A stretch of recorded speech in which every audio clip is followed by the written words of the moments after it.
Good morning students. 9th social science economic second lesson பார்த்துட்டு இருக்கோம். employment in India and Tamil Nadu. India மற்றும் தமிழ்நாட்டில் வேலை வாய்ப்பு அப்படிங்கறத பார்த்துட்டு இருக்கோம். இங்க என்ன மாதிரியான வேலை வாய்ப்பு கொடுத்துட்டு இருக்கோம் அப்படிங்கறது ஃபர்ஸ்ட் ஒரு இன்ட்ரோடக்ஷனா பார்த்தோம். இங்க பேசிக் நீட்ஸ் அப்படினு வரும்பொழுது ஃபுட், கிளாத், ஷெல்டர் தான் வந்து பேசிக் நீட்ஸா இருந்துச்சு. ஆனா இன்னைக்கு அதை தாண்டி பேசிக் நீட்ல வந்துட்டு இந்த 3 லிஸ்ட்ல எம்ப்ளாய்மெண்ட்டும் ஆட் பண்ணலாங்கிற அளவுக்கு வந்துட்டு இன்னைக்கு வேலை வாய்ப்பு அப்படிங்கிறது முக்கியமான ஒரு விஷயமா உருவாகிட்டு இருக்கு. இப்படிப்பட்ட வேலை வாய்ப்பு அப்படிங்கிறத கொடுக்கும் பொழுது யாருக்கு அந்த வேலை வாய்ப்பு போய் சேருது அப்படிங்கிறத பத்தி பார்த்தோம். யாருக்கு அதிகமா கிடைக்குது அப்படின்னு பார்த்ததுன்னா 15ல இருந்து 60 வயசு வரைக்கும் 15 to 60 இயர்ஸ் வரையில இருக்கக்கூடியவங்களுக்கு தான் வந்து இந்த வேலை வாய்ப்பு அப்படிங்கிறது போய் சேரக்கூடிய ஒரு விஷயமா இருக்கு. காரணம் என்ன அப்படின்னு பார்த்தோம்னா 15 வயசுக்கு கீழே இருக்கிறவங்களை வந்து சில்ட்ரன்ஸா வந்து கன்சிடர் பண்றாங்க. அதுவே 60 வயசுக்கு மேல இருக்கிறவங்க வந்துட்டு நாட் பிசிக்கலி ஃபிட், அவங்க உடல் உழைப்புக்கு தகுதியற்றவங்க அப்படின்னு சொல்லி அவங்கள வந்து பிரிச்சு வச்சிருக்கிறாங்க. அப்ப இந்த காரணத்தினாலதான் வந்து 15ல இருந்து 60 வயசு வரையில இருக்கக்கூடியவங்களுக்கு வேலை வாய்ப்புங்கிறது அதிகமா கொடுக்கக்கூடிய ஒரு காரணமா இருக்கு. ரைட், அடுத்தது நம்ம ஸ்ட்ரக்சர் என்ன அப்படிங்கறத பத்தி பார்த்தோம். எம்ப்ளாய்மெண்ட்டுடைய ஸ்ட்ரக்சர். இந்த எம்ப்ளாய்மெண்ட்டுடைய ஸ்ட்ரக்சர் அப்படின்னு பார்க்கும் பொழுது இந்தியாவுல வந்துட்டு 5 விதமான டைமென்ஷன் வந்து ஃபாலோ பண்ணிட்டு இருக்கிறோம். அதாவது மல்டி டைமென்ஷன் அப்படிங்கிறத ஃபாலோ பண்ணிட்டு இருக்கிறோம். இந்த மல்டி டைமென்ஷன் அப்படின்னு வரும் பொழுது 5 கேட்டகரி வந்துட்டு ரொம்ப முக்கியமானதா இருக்கு. என்னென்ன அப்படின்னா primary sector, secondary sector, tertiary sector, quaternary sector and quinary sector அப்படிங்கிறது தான் இந்த 5 பிரிவு. இந்த முதன்மை துறை, 2ஆம் துறை, 3ஆம் துறை, 4ஆம் துறை, 5ஆம் துறை அப்படின்னு சொல்லி துறைகளை வந்துட்டு 5 பிரிவா பிரிச்சிருக்கிறாங்க. இதுல இந்த லெசனை பொறுத்த வரையிலும் அல்லது இந்தியாவை பொறுத்த வரையிலும் நம்ம அதிகமா முக்கியத்துவம் கொடுக்கக்கூடியது எதுக்கு அப்படின்னு பார்த்தோம்னா முதல் 3 துறைகளுக்கு தான் வந்து முக்கியத்துவம் கொடுத்துட்டு இருக்கிறோம். என்னென்ன sector? Primary sector, secondary sector, tertiary sector. எது பிரைமரி செக்டார் அப்படிங்கறத வந்துட்டு அக்ரிகல்ச்சரல் செக்டார்னு சொல்லுவோம். பிரைமரி செக்டாருங்கிறத அக்ரிகல்ச்சரல் செக்டார் அப்படின்னு சொல்லலாம். அடுத்து செகண்டரி செக்டாருங்கிறத இண்டஸ்ட்ரியல் செக்டார்னு சொல்லுவோம். தேர்டு டெர்ஷியரி செக்டார், இதை வந்து சர்வீஸ் செக்டார் அப்படின்னு 3 பிரிவா வந்து பிரிச்சிருக்கிறோம். இந்த 3 துறைகள் தான் வந்து இந்தியாவில் அதிகமான வேலை வாய்ப்பு கொடுக்கக்கூடியதா இருக்கு. அதனால இந்த 3 துறைகளுக்கு வந்துட்டு இந்தியாவில் முக்கியத்துவம் கொடுத்திருக்கிறோம். அடுத்து நம்ம பார்க்கக்கூடிய டாபிக் என்ன அப்படின்னு பார்த்துச்சுன்னா types of employment. Types of எம்ப்ளாய்மெண்ட்னு வரும்பொழுது 2 டைப்ஸா வந்து எம்ப்ளாய்மெண்ட்டை டிவைட் பண்ணியிருக்கிறோம். First one organised sector, second one unorganised sector. Organised அப்படிங்கிறது ஒழுங்கமைக்கப்பட்ட துறைன்னு சொல்லுவோம். அன்ஆர்கனைஸ்டு அப்படிங்கிறது ஒழுங்கமைக்கப்படாத துறை அப்படின்னு சொல்லுவோம். ரைட், இந்த ஆர்கனைஸ்டு செக்டார் இவங்க எதையெல்லாம் ஃபாலோ பண்ணக்கூடியவங்க அப்படின்னா 5 விஷயத்த ஃபாலோ பண்றவங்களா இருப்பாங்க. ஒன்னு ரெஜிஸ்டர் பண்ணியிருப்பாங்க, ரெண்டாவது ரூல்ஸ் அண்ட் ரெகுலேஷன்ஸை ஃபாலோ பண்றவங்களா இருப்பாங்க, தேர்டு லேபர்ஸை வந்து அப்பாயிண்ட் பண்றது கவர்மெண்டா வந்து இருப்பாங்க, அடுத்து ஃபோர்த்து அங்க வந்துட்டு யூனியனை வந்து அவங்க ஃபார்ம் பண்ணலாம். ஸோ இந்த மாதிரி 4 விஷயங்களை ஃபாலோ பண்றவங்க யாரு அப்படின்னா ஆர்கனைஸ்டு செக்டார். ரெஜிஸ்டர் பண்ணியிருப்பாங்க, ரூல்ஸ் அண்ட் ரெகுலேஷன்ஸை ஃபாலோ பண்ணுவாங்க, லேபர்ஸ் அப்பாயிண்ட் பண்றாங்க, அவங்களுக்கான யூனியனை வந்து ஆரம்பிக்கிறதுக்கான ரைட்ஸ் கொடுத்துருக்குறாங்க. இதை செஞ்சுட்டு இருக்கிறவங்க organised sector.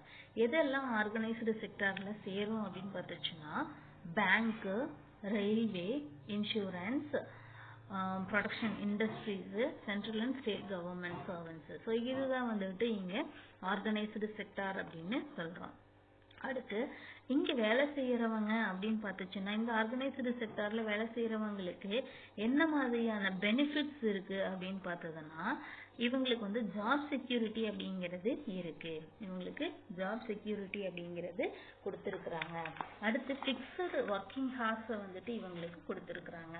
Fixed working hours அப்படிங்கிறது வேலை செய்யக்கூடிய நேரம் அப்படிங்கிறது காலையில 9 மணிக்கு வந்தாங்க, 10 மணிக்கு வந்தாங்க அப்படின்னா திரும்ப சாயந்தரம் அவங்க 6 மணி 5 மணிக்கு வந்துட்டு அவங்களுடைய வேலை முடிஞ்சது. அதுக்கப்புறம் அவங்க அங்க வேலை செய்யணுங்கிற கட்டாயம் வந்து கிடையாது. அடுத்து குட் சேலரி, நல்ல சம்பளம் கிடைக்குது. பெய்ட் ஹாலிடேஸ், விடுமுறை நாட்களுக்கும் அவங்களுக்கு வந்துட்டு சம்பளம் கொடுக்கறாங்க. அடுத்து ப்ரொவைட்ஸ் மெடிக்கல் அலவன்ஸ் மருத்துவ உதவி அப்படிங்கிறது அவங்களுக்கு கிடைக்குது. அதே மாதிரி இன்சூரன்ஸு காப்பீடு அப்படிங்கிறதும் வந்து அவங்களுக்கு இருக்கு. ஸோ இந்த காரணங்கள் தான் வந்துட்டு இங்கே ஆர்கனைஸ்டு செக்டாரை நம்ம டிபெண்ட் பண்ணுறதுக்கான மெயின் ரீசனாக இருக்கு.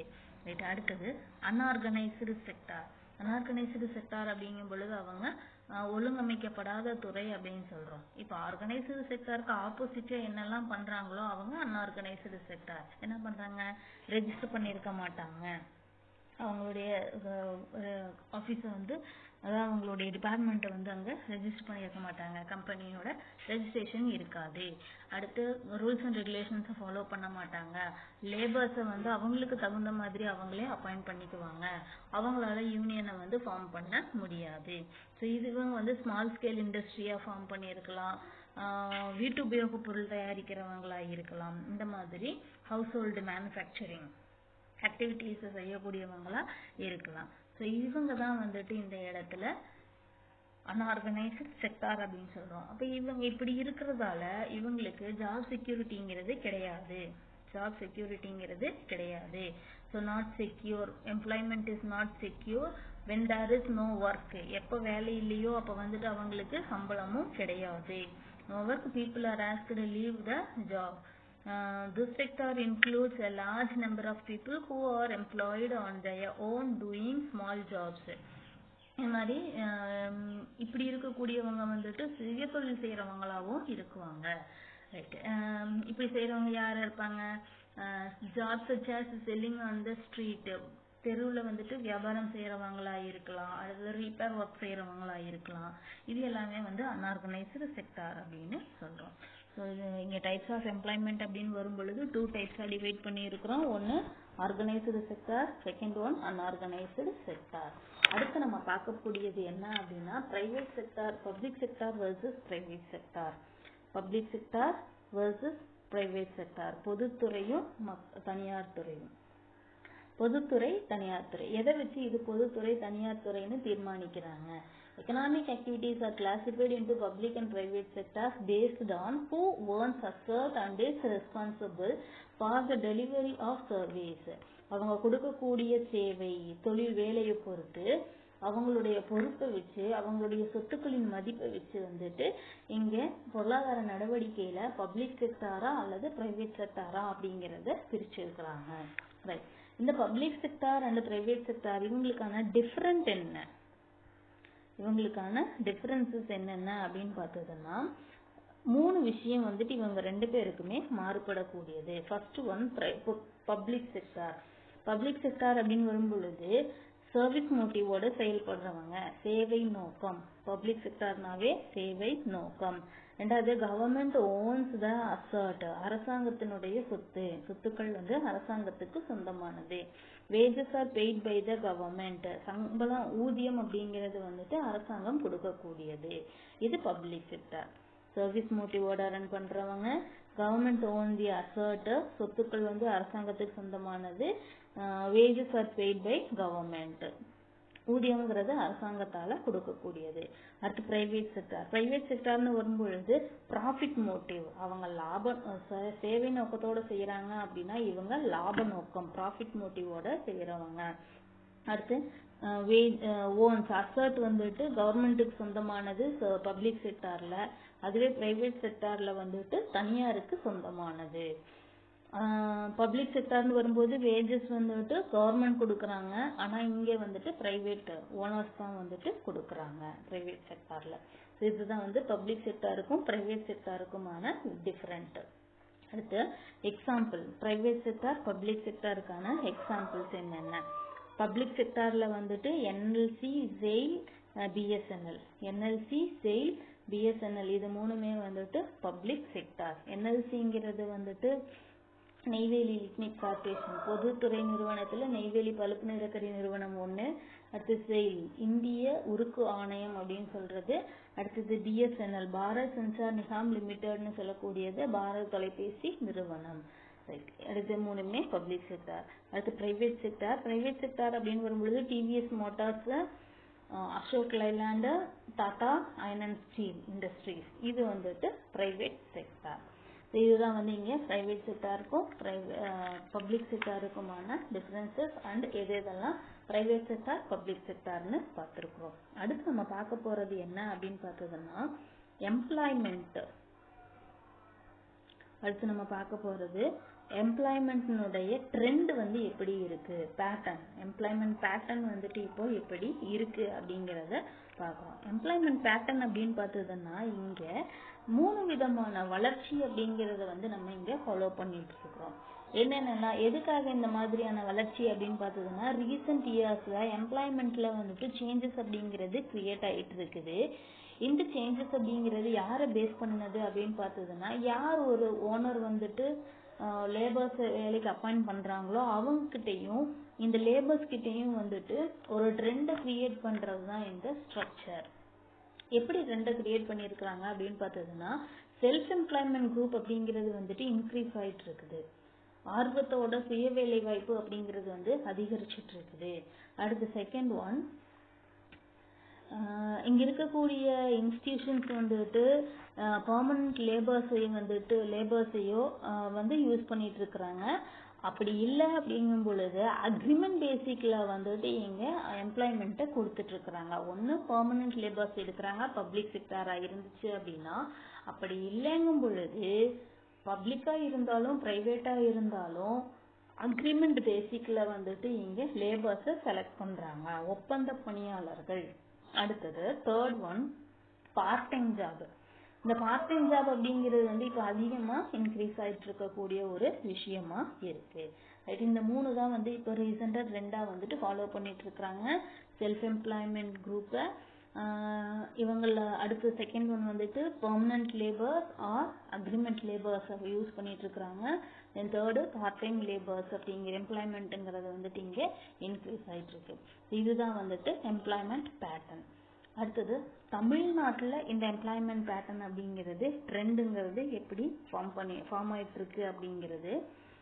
தமிழ்நாட்டை பொறுத்த வரையிலும் இங்கே ஜிடிபி கிராஸ் டொமஸ்டிக் ப்ராடக்ட், இந்த கிராஸ் டொமஸ்டிக் ப்ராடக்ட் அப்படின்னு வரும் பொழுது மொத்த உள்நாட்டு உற்பத்தி அப்படிங்கிறதுல வந்துட்டு ஒரு டிக்ளைன் அப்படிங்கிறது இருக்கு. டிக்ளைனுங்கிறது வீழ்ச்சி. கொஞ்சம் கொஞ்சமாக வந்துட்டு நம்ம தமிழ்நாட்டுடைய உற்பத்தி குறைஞ்சிட்டு வந்துட்டு இருக்குது. இருந்தாலும் தமிழ்நாட்டில் வந்துட்டு அக்ரிகல்ச்சர் அப்படிங்கிறது தான் வந்து அதிகமாக தெரிஞ்சு வச்சிருக்கக்கூடிய வேலையா இருக்கு. இதுக்கு காரணம் என்ன அப்படின்னு பார்த்ததுன்னா இங்க நான் அக்ரிகல்ச்சரல் செக்டார் அப்படிங்கிறது ஒரு காரணமா இருக்கு. அதே போல இங்க இருக்கக்கூடிய லேபர் குரூப் வந்துட்டு அவங்களுடைய ஜாபை வந்துட்டு அப்பப்போ மாத்திக்கிறதும் வந்துட்டு ஒரு காரணமா இருக்கு. இவங்க வந்து அதிகமா அவங்க வந்து டிபெண்ட் பண்றது ஒரு கட்டத்துல அதிகரிக்குது, ஒரு கட்டத்துல குறையுது. ஸோ இந்த காரணங்கள் தான் வந்துட்டு இப்போ ரீசெண்டா தமிழ்நாட்டுல நடந்துட்டு இருக்கக்கூடிய ஒரு ட்ரெண்டா இருக்கு. தமிழ்நாட்டுல எம்ப்ளாய்மெண்ட்டுடைய ட்ரெண்ட் அப்படிங்கிறது வந்து இப்படிதான் மாறி மாறி இருந்துட்டு இருக்கு. ஒன்று அக்ரிகல்ச்சரை மட்டுமே அதிகமா தெரிஞ்சவங்க இருக்கிறாங்க. அடுத்தது நான் அக்ரிகல்ச்சரல் செக்டார் அப்படின்னு வரும் பொழுது ஒரு குரூப் ஆஃப் பீப்புள் வந்துட்டு கொஞ்சம் கொஞ்சமா வந்து வேற வேலையை தேடி போயிட்டு இருக்கக்கூடிய ஒரு கட்டமும் இருந்து இப்போ நடந்துட்டு இருக்கு. ஸோ இதுதான் வந்து இங்கே ட்ரெண்ட், இப்போ ரீசன்ட் ட்ரெண்டா இருக்கு. நான் அக்ரிகல்ச்சரல் செக்டார் தான் வந்துட்டு இதுக்கு மெயின் ரீசனா இருக்கு. இப்போ நான் அக்ரிகல்ச்சரல் செக்டார் அப்படின்னு வரும் பொழுது அன்ஆர்கனைஸ்டு செக்டார், ஒழுங்கமைக்கப்படாத முறைசாரா துறைகளினுடைய கான்ட்ரிபியூஷன் தான் வந்துட்டு இங்க தொழிலை மாத்துறதுக்கான காரணமா இருக்கு. ஏன்னா அக்ரிகல்ச்சருங்கிறது வந்து இங்க அதிகமா தெரிஞ்சிருந்தாலும் எப்பவுமே வந்துட்டு அவங்களுக்கு எல்லா நேரத்திலையும் அவங்களுடைய டிட்டர்மினிங் ஃபேக்டர்ஸ் வந்து அவங்களுக்கு ஹெல்ப் பண்றது கிடையாது. அக்ரிகல்ச்சரல் டிட்டர்மினிங் ஃபேக்டர்ஸ் வந்து அவங்களுக்கு ஹெல்ப் பண்றது கிடையாது. இந்த காரணத்தினால அன்ஆர்கனைஸ்டு செக்டாரை தேடி அவங்க போக வேண்டியதா இருக்கு. அடுத்து கேஸ் ஸ்டடி. இந்த கேஸ் ஸ்டடியை பத்தி வந்து கொடுத்துருக்காங்க. கேஸ் ஸ்டடிங்கிறது வந்து ஃபீல்டு ஒர்க், கள ஆய்வு அப்படின்னு சொல்றது. இதை எங்க நடத்தியிருக்காங்க அப்படின்னா இருவேல்பட்டு அப்படிங்கிற ஒரு வில்லேஜ்ல வந்து நடத்தியிருக்கிறாங்க. விழுப்புரம், தமிழ்நாட்டுல விழுப்புரம் டிஸ்ட்ரிக்ட்ல இருக்கக்கூடிய ஒரு வில்லேஜ் தான் வந்து இந்த இருவேல்பட்டு. இந்த இருவேல்பட்டு அப்படிங்கிறதுக்கு வந்துட்டு ஸ்லேட்டர் வில்லேஜ் அப்படின்னு இன்னொரு நேமும் இருக்குதான். ஸ்லேட்டர் வில்லேஜ்னு சொல்லுவாங்களாம். எதனால அப்படின்னா சென்னை யூனிவர்சிட்டியில வந்துட்டு வேலை செஞ்சுட்டு இருந்த கில்ஃபர்ட் ஸ்லேட்டர் அப்படிங்கிறவர் வந்துட்டு ஃபர்ஸ்ட் அவருடைய ஸ்டூடெண்டோட இந்த இருவேல்பட்டுங்கிற வில்லேஜுக்கு வந்து கேஸ் ஸ்டடி நடத்துறதுக்காக வந்திருக்காரு. 1916ல வந்துட்டு இந்த கேஸ் ஸ்டடியை அங்க ஆரம்பிச்சிருக்கிறாரு. ஆனா அதுல இருந்து 2008 வரையிலும் வந்துட்டு இந்த கேஸ் ஸ்டடியை இங்க கண்டினியூ பண்ணிட்டே தான் இருக்கிறாங்களாம். கிட்டத்தட்ட 100 வருஷமா வந்துட்டு இங்க இந்த கேஸ் ஸ்டடியை வந்து இங்க நடத்திட்டு இருக்கிறாங்க. என்ன அப்படின்னு பார்த்ததுன்னா கிராமத்தினுடைய வளர்ச்சி அப்படிங்கிறதுக்கான காரணம் என்னங்கிறத தெரிஞ்சுக்கிறாங்க. அந்த இருவேல்பட்டுங்கிற வில்லேஜ் வந்துட்டு இப்ப நல்ல ஒரு growth கண்டிஷனை வந்து ரீச் பண்ணிட்டு இருக்கு. ஸோ அதுக்கான ரீசன் என்ன அப்படின்னு பார்க்கும் பொழுது 1981ல வந்துட்டு 100 ஃபேமிலிஸ்ல 24 ஃபேமிலிஸ் வந்துட்டு என்னவா மாறி இருக்காங்க அப்படின்னா நான் அக்ரிகல்ச்சரல் செக்டாரை வந்துட்டு டிபெண்ட் பண்ணி இருக்கிறாங்களாம். அங்க ஆரம்பிச்சதுதான் அவங்களுடைய growth.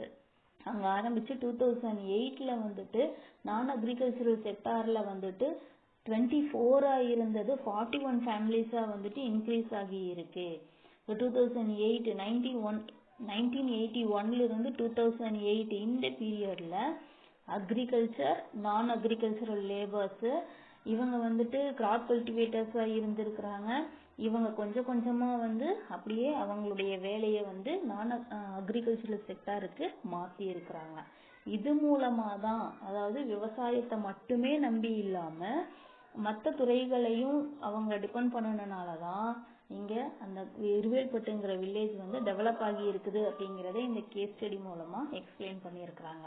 இதை நம்ம எங்க கொண்டு வர போறோம் அப்படின்னா இங்க டைப்ஸ் ஆஃப் எம்ப்ளாய்மெண்ட் ஸ்ட்ரக்சர் பார்த்தோம் இல்லையா. இந்த எம்ப்ளாய்மெண்ட் ஸ்ட்ரக்சர்ல வந்துட்டு பிரைமரி, செகண்டரி, டெர்டியரி பார்த்தோம். பிரைமரியை மட்டுமே டிபெண்ட் பண்ணிட்டு இருந்தவங்க செகண்டரியையும் டெர்டியரியையும் டிபெண்ட் பண்ண ஆரம்பிச்சதுக்கு அப்புறமா தான் இந்த இருவேல்பட்டுங்கிற இந்த வில்லேஜ் வந்துட்டு இப்போ growth கண்டிஷனுக்கு வந்திருக்குது அப்படிங்கிறத எக்ஸ்பிளைன் பண்ணியிருக்காங்க. இதோட இந்த லெசன் ஓவர். இதுக்கு மேல அடுத்த லெசன்ல வந்து நம்ம மீட் பண்ணுவோம். ஒன்ஸ் இதை பத்தி நம்ம திரும்ப பார்த்தோம் அப்படின்னா இன்னைக்கு என்னென்ன பார்த்துருக்குறோம். டைப்ஸ் ஆஃப் எம்ப்ளாய்மெண்ட் பார்த்தோம். ஆர்கனைஸ்டு செக்டார், அன்ஆர்கனைஸ்டு செக்டார்னா என்னென்னங்கிறது. அடுத்தது பப்ளிக் செக்டாருக்கும் பிரைவேட் செக்டார்னா என்ன, அதுக்கான டிஃபரன்சஸ் என்னென்னு பார்த்தோம். சர்வீஸ் மோட்டிவ், ப்ராஃபிட் மோட்டிவ், கவர்மெண்ட்டுடைய அசார்ட், பிரைவேட்டுடைய asset, paid by government, wages are paid by government, இங்க wages are paid by private owners பார்த்தோம்.